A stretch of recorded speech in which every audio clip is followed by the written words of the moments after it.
Coming up on this episode of Freedom from Fire, we'll discuss dangers of carbon monoxide.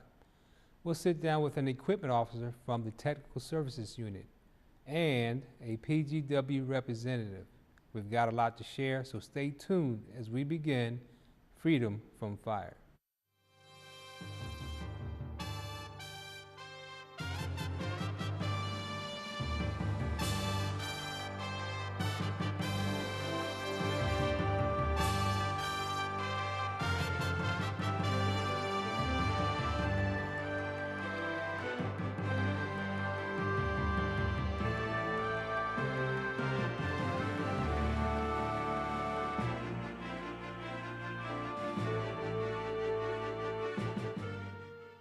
Hello, and welcome to Freedom from Fire. I'm your host, Commissioner Derek Sawyer. Freedom from Fire brings you fire and life safety information and introduces you to our local safety partners through this show. Later on today's episode, I'm going to sit down with the Technical Services Unit Equipment Officer Captain, Julian Sellers. We'll talk about his career, carbon monoxide detectors, and the Philadelphia Fire Department's procedures in case of a carbon monoxide emergency. We'll also talk with Doug Oliver from PGW and see how they are involved in preventing carbon monoxide poisoning. But before I tell you about carbon monoxide, let's see what our LaSalle reporters found when they quizzed people on the university's campus. Hi, I'm Caitlin Pages, and I'm here on the street talking to students about carbon monoxide safety. What are the signs of carbon monoxide exposure? A, nausea, vomiting, and dizziness. B, burning eyes and headaches. C, confusion and difficulty breathing. Or D, all of the above. I'm thinking D. D, all of the above. That is correct. Carbon monoxide poisoning is often compared to the flu or food poisoning symptoms. According to the Center for Disease Control, how many people in the U.S. are treated each year for unintentional non-fire related carbon monoxide exposure? A, 5,000, B, 15,000, or C, 50,000. I'm gonna go with the middle number. Yeah, let's go with B. I'm gonna guess C, 50,000. I'm gonna guess it's probably pretty high. Is it 50? It is not. It's Oh. actually 15,000. You guys are on a roll. We try. If anyone has problems with carbon monoxide, they should ask you guys. We should get Yeah. shirts made. Yes. The experts on campus right here. True or false? You can run a portable generator inside a home if you open windows and doors to provide adequate ventilation. True. False? True. I'm gonna go with no. False is correct. Even with open doors and windows, any enclosed space could trap carbon monoxide and allow it to quickly build to lethal levels. Good. Well, not. Well, I mean, like learning things. That's good. Yes. Where should you install a carbon monoxide detector? A, on the ceiling. B, above a doorway. Or C, low to the ground. Low to the ground. Yeah. See, you were pretty confident about that. Do you know why it should be low to the We ground? have a detector in my house, and it's low to the ground. So I would say C, on the ground, because that's where mine is, where I work. C, low to the ground. Yes. Absolutely, yes. It's different from a fire detector, which could be confusing, but Right. how often should you check your carbon monoxide detector? A, once a day. B, once a month. C, once every 6 months. Or D, once a year. Once every 6 months. Like 6 months or a year? Ooh, I feel 6 months. 6 months. 6 months? Yeah. Every month. That's correct. You didn't Yeah. even need multiple choice for that Oh, one. Every okay. month. Every month, yep. Last one. If your carbon monoxide detector alarms, what is the first thing you should do? A, call 911. B, find the source of the carbon monoxide. C, move out to get fresh air. Or D, reset the alarm to check its validity. Maybe it needs new batteries. Well, it's not D. Okay. I'm gonna go with C. Get some fresh air. I was gonna say go outside to get fresh air, but then if it's a false alarm, that's valid. But I'd go outside. I say C, go outside. Well, I'm gonna guess that if you're trying to find the source of the carbon monoxide, that's gonna be very difficult because you can't see or smell the gas. It is called the silent killer. So I'm gonna have to say C would be get out of there and then call the police? That's a good answer. Deductive reasoning, ladies and gentlemen. Don't be a dirty, rotten scoundrel. Check your carbon monoxide detectors. Thank you, Caitlin. So, how did you do with the questions? If you didn't do so well, no worries. Let me tell you about the basics of carbon monoxide. What is carbon monoxide, or CO, and how is it produced? Carbon monoxide is a deadly, colorless, odorless, poisonous gas. It is produced by incomplete burning of various fuels, including coal, wood, charcoal, oil, kerosene, propane, and natural gas products, and equipment powered by internal combustion engines such as portable generators, cars, lawnmowers, and power washers also produce CO. Why should I be concerned about carbon monoxide? Well, the reason why you should be concerned about carbon monoxide is because it's a gas that can build up to dangerous concentrations, especially indoors when fuel burning devices are not properly vented, operated, or maintained, because it has no odor, color, or taste. Carbon monoxide cannot be detected by your senses. CO exposure accounts for 500 deaths annually. Poisoning contributes to more than 2,000 deaths annually also. 8,000 or 15,000 people each year are examined or treated in hospitals for non-fire related carbon monoxide poisoning. How can I detect, or how can I protect myself and my family from carbon monoxide poisoning? Simple measures can be taken to prevent carbon monoxide problems. One thing you can do is make sure that all your fuel burning appliances and heating devices are properly vented and maintained. Know the symptoms of carbon monoxide poisoning. And finally, install and maintain CO alarms in your home to detect potentially deadly conditions. One of the things you can do is properly vent and maintain fuel burning appliances. Homes with fuel burning appliances such as gas furnaces, water heaters, ovens, fireplaces, and homes with attached garages are more likely to have CO problems than the homes that are not using those appliances.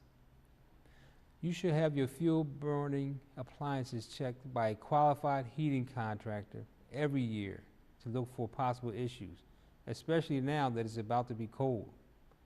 The following signs may indicate a carbon monoxide problem: streaks of soot around fuel burning appliances, absence of an upward draft in your chimney, excess moisture found on windows, walls, or other cold surfaces, excessive rusting of fuel pipes, other pipe connections, or appliance jacks. Orange or yellow flames should be blue in your combustion appliances. Smoky smells, don't assume your fire alarm works.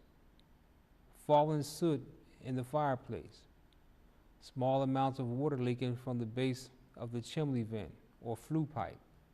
Damaged or discolored bricks at the top of your chimney.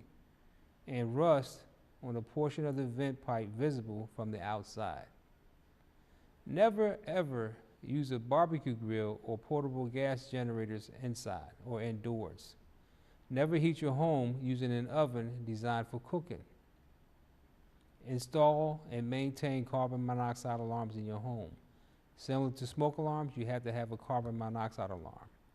Homes should have at least one operational carbon monoxide alarm within 15 feet of every room legally used for sleeping. Follow the manufacturer's instructions for placement of your carbon monoxide alarm, and also note the suggested replacement date. Some people are at greater risk of carbon monoxide poisoning than others. Yes, some people are at greater risk.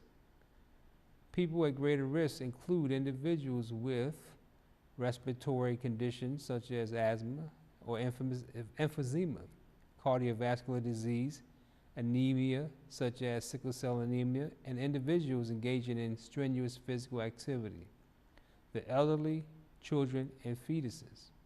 Remember, anyone can become sick and die from carbon monoxide poisoning when exposed to very high carbon monoxide levels. Carbon monoxide emergency procedures. If you think carbon monoxide is present, open windows and doors and exit immediately. Get everyone out into fresh air. Call 911. Immediately from a neighbor's home, or your cell phone from the outside of your home. If you have any questions, the Fire Prevention Division can be contacted at 215-686-1382. All residents must know the safety tips to provide protection against carbon monoxide dangers.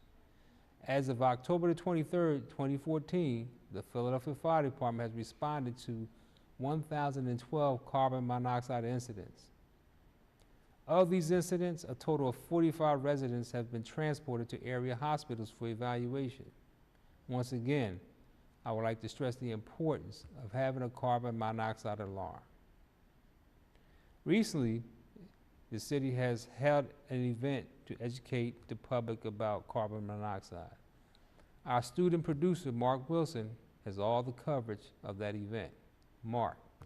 The National Fire Protection Agency and the United States Consumer Product Safety Commission to launch a campaign to raise awareness about carbon monoxide here in Philadelphia. Thank the National Fire Protection Association and the U.S. Consumer Product Safety Commission for choosing Philadelphia to launch their carbon monoxide safety campaign.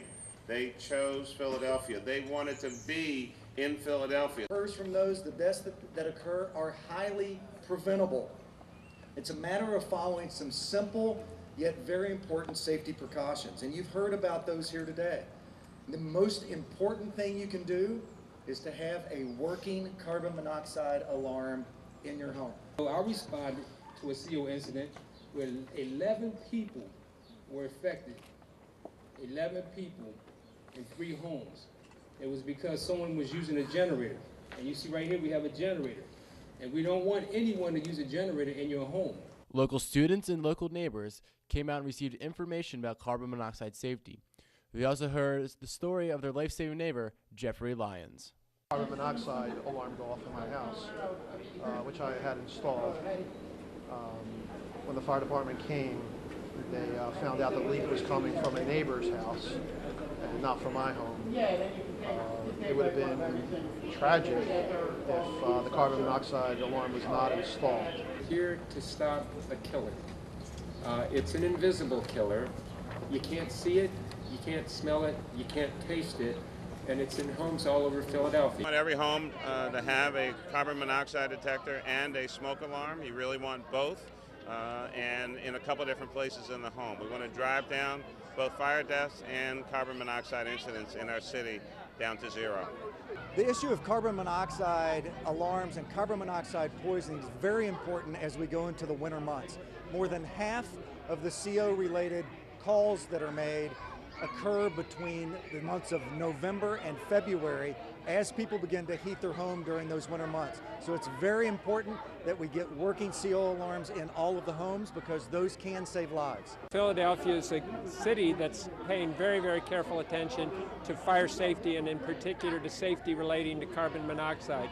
They've got a carbon monoxide code that requires every residential property to have at least one working CO detector, and we would love to see Philadelphia serve as a model for the rest of the country. So far in 2014, the Philadelphia Fire Department has responded to over 1,000 carbon monoxide calls. For LaSalle TV, I'm Mark Wilson. I shared a lot of information with you about carbon monoxide poison and how it can affect you. Luckily, I have someone here who can shed some more light on the subject. I would like to introduce Technical Services Unit Equipment Officer, Captain Julian Sellers. Welcome, Julian. How you making out? I'm doing all right. How you doing, Commissioner? Great, great. I always like to start off by asking my guests to tell or share a little bit about their career. So tell me about your career at the fire department. Well, in about 4 weeks, I'll celebrate my 18th anniversary in the Philadelphia Fire Department.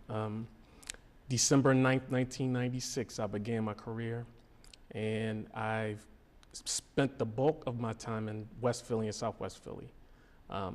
I was promoted to lieutenant in December of 2005 and promoted to captain in September of 2012, after which I was asked to join the Technical Services Unit, and I am currently operating as the equipment officer for the Philadelphia Fire Department. Great. So tell us about the Technical Services Unit. What do they do? The Technical Services Unit, the mission of the Technical Services Unit is to provide support to the field firefighting units in the areas of facilities, equipment, and apparatus. We make sure that our field forces are provided adequate equipment, apparatus, and that their facilities are always above spec. Right. So you heard us talk about the different types of carbon monoxide detectors that the residences should use. Tell us about the type of carbon monoxide detectors that are used by the firefighters in the Philadelphia Fire Department. Well, the first responders, which would be any engine, ladder company, or medic unit, they carry what's called Altair MSA. MSA is the company. It's an Altair single gas CO detector. And it's made to be simple. It's basically you cut it on, and we carry it on our medical bags. And any response that we might encounter, you carry them inside, and it'll go into alarm in 2 phases: in a low alarm range, which is 25 parts per million for CO in the air, carbon monoxide in the air, and it'll go into a higher alarm at 100 parts per million of carbon monoxide in the air. Great. So how are firefighters normally protected from carbon monoxide? Their single most important piece of equipment is their SCBA. What does that mean, SCBA? It's self-contained breathing apparatus. Basically, they bring atmosphere with them. Great. They have to have a properly fitted and sealed mask along with their SCBA, but that provides them with the most highest level protection. The highest level of protection that we could use. So is there any new equipment coming along to help out with this carbon monoxide? Yes, we recently took receipt of a better SCBA mask. It provides better heat protection, a better seal, and we also took receipt of new SCBA. Basically the changes from our old SCBA to our current SCBA or our new SCBA it's a universal tone feature. Before, across the country, all fire service used different SCBA, so it was various tones, and you couldn't really tell what one meant if you moved to another, if you did like a border response. But now, all of the tones will be unified. Also, different lighting indicators and warning devices. Also, there's going to be added protection to the firefighter that's wearing the SCBA, because it will allow them to leave the hazardous area sooner, because it won't allow them to stay in the pack will give an alarm if their air level drops below a certain point. It happens it happens a lot sooner than it did before. Great. Well, thanks for sharing all that important information. I want to thank you for joining us today. And we're going to take a quick break for now and come back. When we come back, I'm going to sit down with PGW Vice President Doug Oliver. So please stay with us.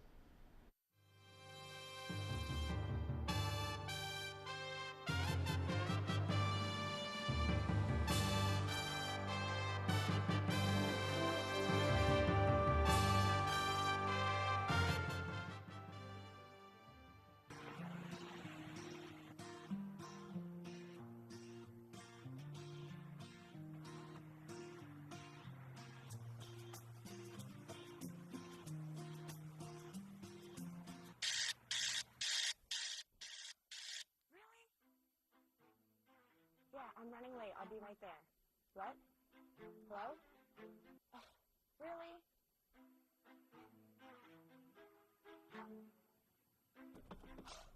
Really?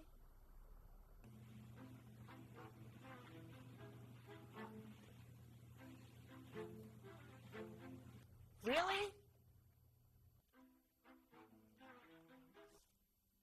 Really?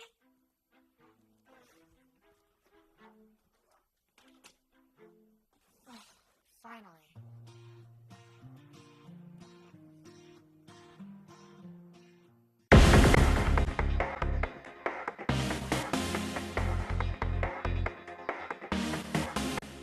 From our campus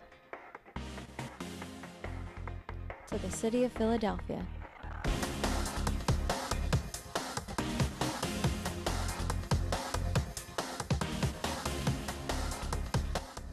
Tune in and watch because we know you will love LaSalle TV.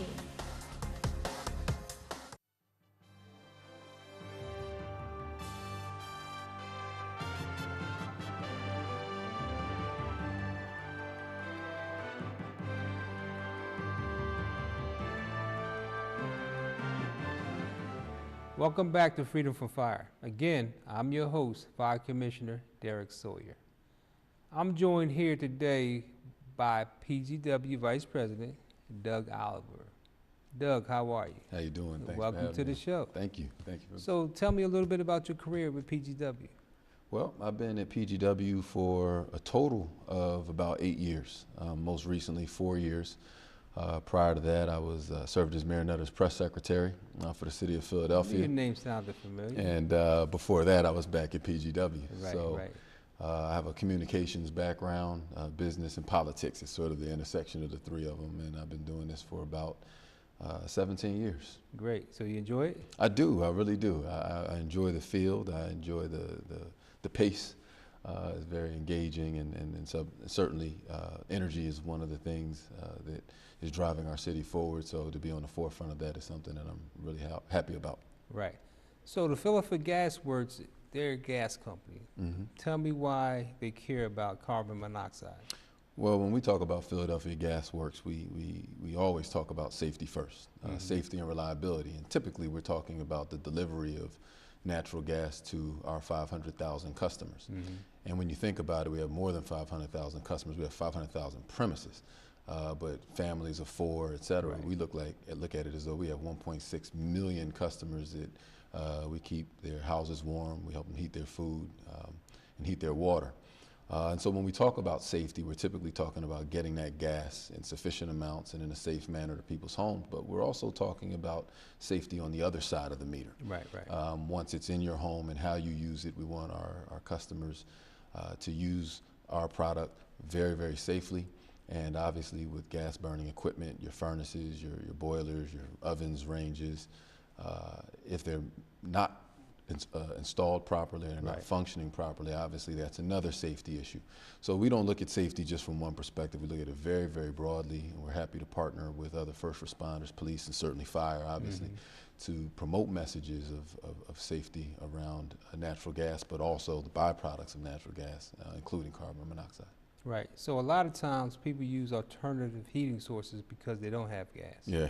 So if someone doesn't have gas right now, how can they get reconnected? Well, I can only imagine the things that fire department sees as you go into homes all across the city, and we find similar things.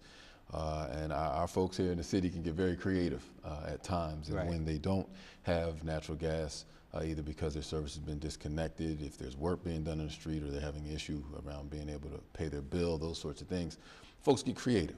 And we know that most people aren't going to just sit there and freeze. They're going to do things to stay warm, and space heating is one of those things.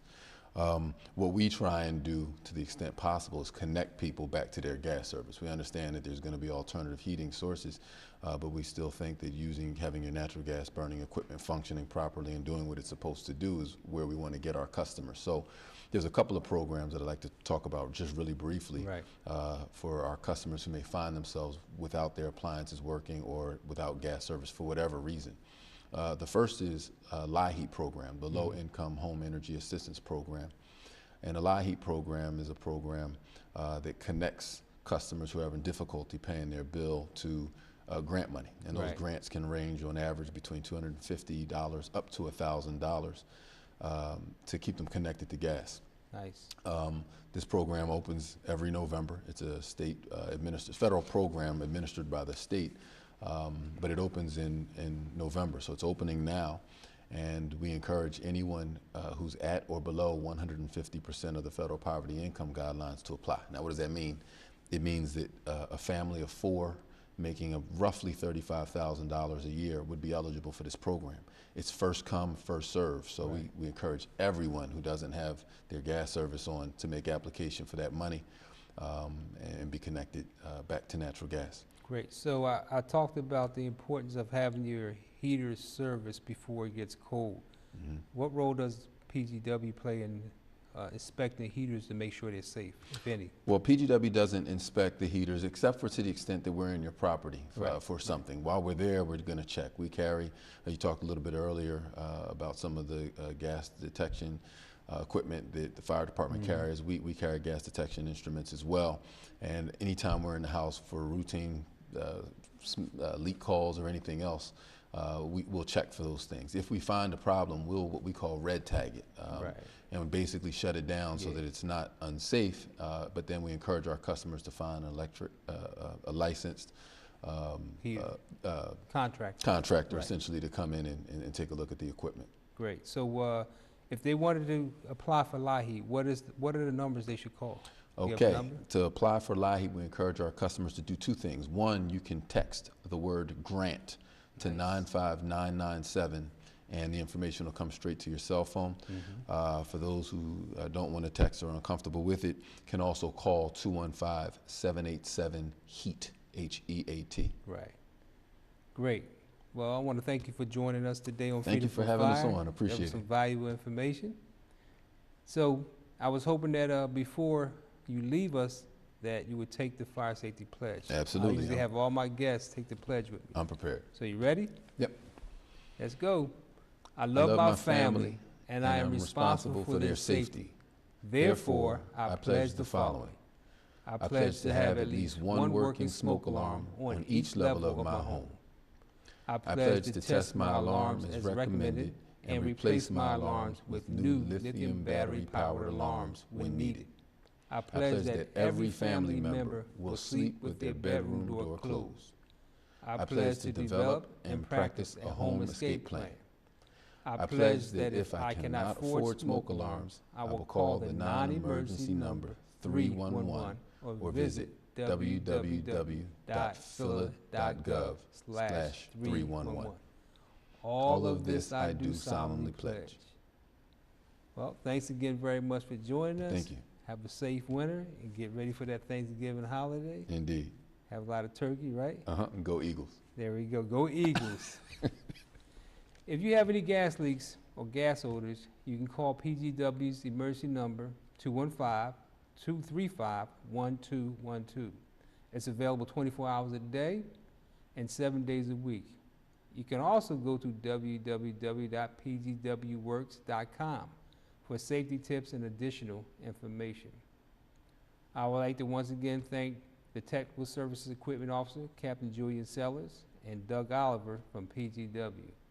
I also want to thank you for tuning in and watching Freedom from Fire. Remember, if you would like to find out more about LaSalle TV, you can check out the social media sites. And if you are interested in learning about Philadelphia Fire Department, visit our Facebook, Twitter, and web pages. So until next time, remember, fire is everyone's fight. Stay safe and remain free from fire.